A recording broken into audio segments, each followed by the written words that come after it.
নমস্কার, নির্মলানন্দে সবাইকে সুস্বাগতম। গুরুদেব প্রভু শ্রীকৃষ্ণ শ্রী রাধা মায়ের আশীর্বাদকে সারথি করে শ্রীমদ্ ভগবত গীতার প্রণাম মন্ত্র দিয়ে শুরু করছি আজকের গীতা পাঠ। শ্রীকৃষ্ণ হৃদয়ং গীতা সংসার মলনাশিনীম জ্ঞানম ভক্তিম মুক্তিদাত্রীম গীতা দেবীম নমস্তুতে। ওম নমো ভগবতে বাসুদেবায়। ওম নমো ভগবতে বাসুদেবায়। ওম নমো ভগবতে বাসুদেবায়। রাধে রাধে রাধে রাধে রাধে রাধে রাধে রাধে রাধে রাধে। শ্রীমদ্ ভগবত গীতা তৃতীয় অধ্যায় শ্লোক নাম্বার 40। ইন্দ্রিয়াণি মনোবুদ্ধিঃ अस्याधिष्ठानमुच्यते এতৈর্বিমোহয়ত্যেষাঃ জ্ঞানমাবৃত্য দেহিনাম। আচ্ছা, এখানে প্রথম লাইনের প্রথম পাঠটুকু হচ্ছে ইন্দ্রিয়াণি মানো বুদ্ধি, এইটুকুনি। এই বুদ্ধির এই পুরো শব্দটা অনেকটা বড়। এই বুদ্ধি অবধি আমি প্রথম পাঠে নেব, বাকি অংশটা আমি পরের পাঠে সেকেন্ড পার্টের জন্য রেখে দিচ্ছি। এই বুদ্ধি অবধি আমি ভেঙে নিচ্ছি। তাহলে ইন্দ্রিয়াণি মনোবুদ্ধি এই কথাটা আমি বাংলায় বললাম, এবার দেখি এটাকে কিভাবে সংস্কৃত দিয়ে উচ্চারণ করব। একেবারে সংস্কৃত উচ্চারণের কাছাকাছি পৌঁছানো যায় সেরকম ভাবে বাংলা হরফে প্লাস প্লাস দিয়ে লিখে সাজিয়ে নেওয়া হয়েছে। কিছু কিছু জায়গায় লাল দেওয়া হয়েছে, যে যে জায়গাগুলো লাল দেওয়া হয়েছে সেই সেই জায়গাগুলো চান্টিং এ চলনের সময় উচ্চারিত হবে না, ঠিক তার উপরের ব্র্যাকেটে যে অক্ষরগুলো দেওয়া আছে সেগুলোই উচ্চারিত হবে। তাহলে প্রথম লাইনের প্রথম পাঠটার সংস্কৃত উচ্চারণটা কেমন হবে দেখে নেওয়া যাক। ইন্দ্রিয়াণি যন্ত্রের নয় দয় রফলা হস্যই আছে, এটা একটা যুক্ত অক্ষর। এগুলোকে একটু চান্টিং এর সময় ভেঙে ভেঙে বলতে হয়। যন্ত্রের নটা আগে আছে সেই জন্য নয় হসন্ত দিয়ে যন্ত্রের নটাকে বের করে আনবো। যখনই কোনো অক্ষরটা ভাঙা থেকে বার করতে হয় তখন হসন্ত লেগে যায়। যন্ত্রের নয় হসন্ত দেওয়া মানে এটা অর্ধ ন। অর্ধ ন মানে এটা আলাদা করে ন বলে আর উচ্চারিত হতে পারবে না। আগের অক্ষর এখানে যেমন হস্যই আছে তার সাথে জুড়ে উচ্চারিত হবে ইন বলে। ইনো এটা হতে পারবে না, ইন এটা বলতে হবে। ইন্দ্রি দয়রাপালা হস্যটা যেমন আছে তেমন, ইন্দ্রিয় আনিটাও তাই, যেমন আছে তেমন, নি যেমন আছে তেমন। আসি পরের শব্দে মনো, যেমন আছে তেমন, শুধু খেয়াল রাখতে হবে কোনো হসন্ত নেই, ম পূর্ণরূপে উচ্চারিত করতে হবে মনো। আচ্ছা, বুদ্ধি, হ্যাঁ এখানে একটু বলে রাখি, এই বড় শব্দটা থেকে যখন বুদ্ধিটা এই ছোট শব্দটা ভেঙে বার করছি তখন সবসময় নিয়ম হচ্ছে এটার অরিজিনাল শব্দ যেটা আছে সেটা সবসময় এখানে বসবে। অরিজিনাল শব্দে আছে বুদ্ধি মানে বিসর্গ। এবার আমি ওইটুকুনি জায়গায় লাল দিয়েছি, এখানে একেবারে দয় ধয় হস্যই যেহেতু আছে যুক্ত অক্ষর সেই জন্য একেবারে ভেঙে নিয়েছি। বয় পেটটা কাটা আছে লক্ষ্য রাখতে হবে, সেই জন্য বয়ের উচ্চারণ যদিও ও প্লাস ব সংস্কৃততে, কিন্তু এখানে যেহেতু বয়ের পেটটা কাটা আছে বকে ব বলেই বলতে হবে, একদম বাংলা বয়ের মতো। বয় হস্যটা বু, আর দয় দয় হস্যটা যেহেতু যুক্ত অক্ষর, দটা আগে আছে, হসন্ত লাগিয়ে অর্ধ দ করে আগের অক্ষর এই বয় হস্যর সাথে জুড়ে উচ্চারিত হলো বুধ, ধয় হস্যটা পড়ে রইল। এইবারে যেহেতু আমার এটা চান্টিং এর প্রথম লাইনের প্রথম পাঠ এবং শেষ অক্ষরের সে পংক্তির শেষ অক্ষর হচ্ছে, সেই জন্য এই বিসর্গটার জন্য 4 নম্বরে তালিকাভুক্ত করে দেওয়া আছে। এই বিসর্গটা হ দিয়ে প্রতিস্থাপিত হয়ে যাবে। শুধু তাই নয়, এই যে ধয় হস্যটা পড়ে রয়েছে এই ধয় হস্যের সাথে মিলিয়ে এখানেও হয় হস্যই হয়ে হি হবে। সেজন্য উপরের ব্র্যাকেটে আমি লিখে দিয়েছি এই বিসর্গটা প্রতিস্থাপিত হয়ে ধি হি হলো। আর এই ধয় হস্যে বিসর্গয় লাল দিয়েছি তার কারণ অরিজিনাল শব্দটা বোঝানোর জন্য। এইটুকুনি শব্দের মধ্যে আমি একেবারে যুক্ত অক্ষরটাও ভেঙে নিয়েছি আর অরিজিনাল শব্দটাও বুঝিয়ে দেওয়ার চেষ্টা করেছি। তাহলে বুদ্ধি হি এটা বলতে হবে। তাহলে প্রথম লাইনে প্রথম পাঠটা সংস্কৃত উচ্চারণ কি হলো? ইন্দ্রিয়াণি মনো বুদ্ধি হি। আসি পরের পাঠে।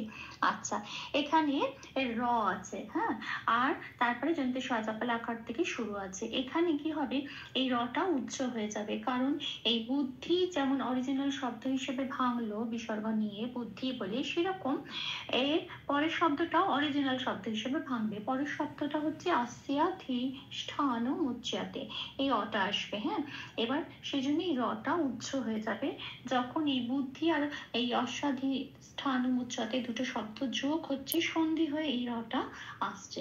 এখন যখন এইটার আলাদা আলাদা শব্দ হয়ে দুটো লাইনে দুটো অরিজিনাল শব্দ হয়ে বেরিয়ে আসছে, তখন আমার এই সন্ধিটার দরকার নেই, তাই রটা উচ্চ হয়ে যাবে, এখানে অটা চলে আসবে তার অরিজিনাল শব্দ। তাহলে আমার দ্বিতীয় পার্টটা হবে অস্যাধিষ্ঠান মুচ্যতে।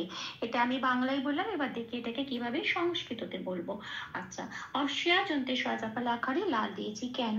যন্ত্রের স্বয়ের উচ্চারণ মনে রাখতে হবে সংস্কৃততে, সারেগামা পায়ের যে সাটা বলি ঠিক সেরকম সা। আচ্ছা, এখানে জফল আকার আছে। 1 নম্বরে পার্শ্বের ক্যালেন্ডারে তালিকাভুক্ত করে দেওয়া আছে অন্তস্থ জয়ের উচ্চারণ হস্যই প্লাস অন্তস্থ। এখানে জফলা আকারের উচ্চারণটা ওপরের প্যাকেটে বলে দেওয়া আছে, যেহেতু জফলা আকার আছে সেই জন্য হস্যই প্লাস অন্তস্থ আকার দেওয়া আছে। এই জফল আকারটা এবার যন্ত্রের স্বয়ের সাথে পড়িয়ে দিতে হবে, তাহলে কি হবে? যন্ত্রের স্বয় হস্যই অন্তস্থ আকার সিয়া, এই উচ্চারণটা হবে সংস্কৃততে। আচ্ছা, তারপরের অক্ষর আছে ধীষ্ঠ। ধীটা যেমন আছে তেমন ষ্ঠাটা একটা যুক্ত অক্ষর, পেট কাটা মূর্ধন্য শটা আগে আছে, হসন্ত লাগিয়ে অর্ধ স করে আগের অক্ষর ধাই হস্যের সাথে জুড়ে উচ্চারিত হবে ধী। ষ্ঠাটা যেমন আছে তেমন পড়ে রইল। নটা মনে রাখতে হবে, পূর্ণরূপ উচ্চারণ করতে হবে। ন বলে কেন? কারণ কোনো হসন্ত নেই, থান বলতে পারবো না, থানো বলতে হবে। আচ্ছা, মোটা যেমন আছে তেমন। চয় জফলায় লাল দিয়েছি কেন? জফলার উচ্চারণ বোঝানোর জন্য। জফলার উচ্চারণ উপরের ব্র্যাকেটে দেওয়া আছে হস্যই প্লাস অন্তস্থ। এটা ময়ের সাথে, এটা সরি এটা চয়ের সাথে পড়ে দিতে হবে, চয় হস্যই অন্তস্থ চিয়, এই উচ্চারণটা হবে। তে এটা যেমন আছে তেমন। তাহলে আমার এই সেকেন্ড পার্টে সংস্কৃত উচ্চারণটা কিরাম দাঁড়াচ্ছে? অস্যাধিষ্ঠান মুচ্যতে। আচ্ছা, আসি পরের পার্টে, পরের লাইনে। আচ্ছা, এতই বিমোহয় তেষ, এইটুকুনি হচ্ছে আমার সেকেন্ড লাইনের প্রথম পার্ট।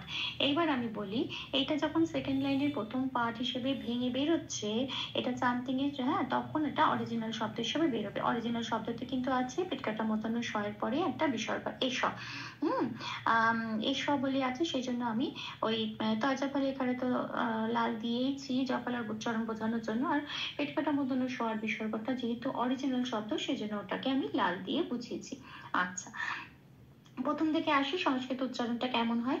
এটা যেমন আছে তেমন, তো এটাও যেমন আছে তেমন। বয় রেপ হস্যই আছে, রেপ থাকলে 3 নম্বরে তালিকাভুক্ত করে দেওয়া আছে বয় শূন্য রায় হসন্ত দিয়ে সেটা প্রতিস্থাপিত হয়ে যায়। বয় শূন্য রায় হসন্ত মানে অর্ধরা, সে আগের অক্ষর তয় ঐকারের সাথে জুড়েই উচ্চারিত হতে পারবে, তাহলে হলো তৈ, বিটা বয় হস্যইটা ফ্রি হয়ে গেল, রেপ ফ্রি হয়ে গেল। এইবারে বয় হস্যইটা লাল দিয়েছি কেন? 2 নম্বরে তালিকাভুক্ত করে দেওয়া আছে বয়ের উচ্চারণ ও প্লাস অ, মুখটা খুলে বলতে হয় ওয়া। এখানে আমি উপরে ব্র্যাকেটে কি দিয়েছি? ও প্লাস হস্যই কেন? কারণ এখানে বয় হস্যই আছে, তাহলে বলবো ভি। আচ্ছা, মোটা যেমন আছে তেমন, হটা অন্তস্থটা পূর্ণরূপে উচ্চারিত হবে হয় বলে তয় জফলা একারে লাল দিয়েছি, তার কারণ জফলার উচ্চারণ বোঝানোর জন্য। জফলার উচ্চারণ হস্যই প্লাস অন্তস্থ 1 নম্বরে তালিকাভুক্ত করে দেওয়া আছে, কিন্তু এখানে কি আছে? তয় জফলা একার, তাই উপরের ব্র্যাকেটে দেওয়া আছে হস্যই প্লাস অন্তস্থ একার, তাহলে এটা তয়ের সাথে পড়ে দিতে হবে, তাহলে হবে তয় হস্যই অন্তস্থ একার দিয়ে, এটা উচ্চারণটা হবে। তয় জফলা একারের সংস্কৃত উচ্চারণ হচ্ছে দিয়ে। আচ্ছা, এখানে পেট কাটা মূর্ধন্য ষ আছে, তারপরে বিসর্গ আছে। এই বিসর্গটা যেহেতু পংক্তির শেষ শব্দ সেই জন্য এখানে 4 নম্বরে তালিকাভুক্ত করে দেওয়া আছে পূর্ণ হ দিয়ে এটা প্রতিস্থাপিত হয়ে যাবে ওপরের ব্র্যাকেটে, সেই জন্য দেওয়া আছে পেট কাটা মূর্ধন্য শটা পরে একটা হ, এই বিসর্গটা হ দিয়ে প্রতিস্থাপিত হয়ে এই শব্দটার তাহলে সংস্কৃত উচ্চারণ কি দাঁড়ালো? এতই বিমোহয় দিয়ে সহ, এটা। আসি পরের পাঠে, জ্ঞানম আবৃতা দেহিনাম, এটা বাংলায় বললাম, এবার দেখি এটাকে কিভাবে সংস্কৃততে উচ্চারণ করব। জ্ঞাটা যেমন আছে তেমন একটু ইয়া ঘষা হয়, জ্ঞা বলে, আর নটা পূর্ণরূপে উচ্চারিত হবে। মাটা যেমন আছে তেমন, বয় দিতে লাল দিয়েছি কেন? বয়ের উচ্চারণ বোঝানোর জন্য। ও প্লাস বা বয়ের উচ্চারণ, কিন্তু উপরে ব্র্যাকেটে দেওয়া আছে ও প্লাস রি, তাহলে উচ্চারণটা হবে রি। আচ্ছা, তয় জফলা হচ্ছে হস্যই প্লাস অন্তস্থ, জফলার উচ্চারণ বোঝানোর জন্য, ঠিক আগের মতো। তাহলে এটা তয়ের সাথে পড়ে দিলে হয় তয় হস্যই অন্তস্থ তীয়, তাহলে শব্দটার উচ্চারণ কি পেলাম? জ্ঞান মা রি তিয়া, এটা দেহি নামটা যেমন আছে তেমন প্লাস প্লাস দিয়ে চান্টিনে চলনের সুবিধার জন্য সাজিয়ে নেওয়া হয়েছে। শুধু খেয়াল রাখতে হবে ময় হসন্তটা শ্লোকের মধ্যেই আছে। ময় হসন্ত মানে অর্ধমা, সেটা নম বলে উচ্চারিত হতে পারবে না, নম বলতে হবে, নয়ের সাথে জুড়ে উচ্চারণটা হবে দেহি নাম। ভুল ত্রুটি ক্ষমা করে দেবেন। অনুশীলনের সুবিধার জন্য 3 বার করে চান্ট করে দেওয়ার চেষ্টা করলাম। ইন্দ্রিয়াণি মনোবুদ্ধিঃ अस्याधिष्ठानमुच्यते एतैर्विमोहयति सः ज्ञानमावृत्य देहिनम्। इन्द्रियाणि मनोबुद्धिः अस्याधिष्ठानमुच्यते एतैर्विमोहयति सः ज्ञानमावृत्य देहिनम्। इन्द्रियाणि मनोबुद्धिः अस्याधिष्ठानमुच्यते एतैर्विमोहयति सः ज्ञानमावृत्य देहिनम्। राधे राधे राधे राधे राधे राधे राधे राधे राधे राधे। तप्त कांचन गौरांगी राधे वृंदावनेश्वरी वृषभानुसुते देवी तां प्रणमामि हरे प्रेम। প্রভু ও শ্রী রাধামায়ের কৃপা দৃষ্টি আমাদের সবার উপর বর্ষিত হোক। ধন্যবাদ। আপনাদের উৎসাহই আমার অনুপ্রেরণা। আমার সকল ভুল ত্রুটির ক্ষমা প্রার্থনা প্রভুর চরণে অর্পণ করলাম। ওম কৃষ্ণায় বাসুদেবায় হরয়ে পরমাত্মনে প্রণত ক্লেশনাশায় গোবিন্দায় নমো নমঃ। ওম শ্রীকৃষ্ণার্পণমস্তু। জয় শ্রীকৃষ্ণ।